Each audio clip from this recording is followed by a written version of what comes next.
I'm Maeve Madden, and today I'm going to be showing you how to make my favorite high protein breakfast. So I'm going to begin by adding the almond milk to the saucepan. And then I'm going to chop up my banana. So I'm actually only going to use half of the banana. And I'm using a banana because it is a great source of potassium, and it also will keep you going a lot longer as it will give you lots of energy. Whoop. I'm going to pop that in there. I'm going to add a little bit of my FULFIL bar.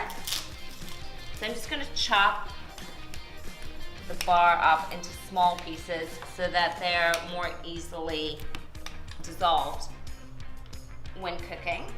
And then I'm going to add the oats. So this is 30 grams of oats. Oats are a really good carbohydrate to have in the morning, and this will keep you fuller for longer. So you should be full right up until lunchtime. Add that, and I'm going to add a little bit of cinnamon as well. So just like half a teaspoon. Sprinkle it on top.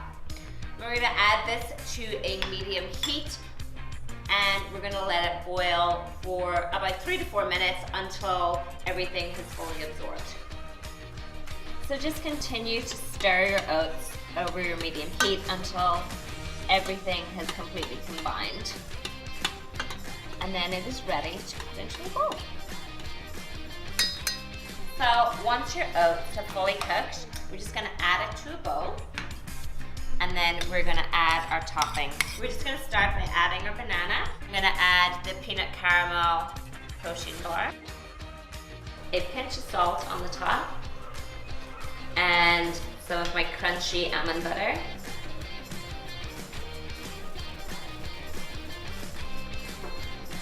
And that is my super energizing high protein breakfast bowl.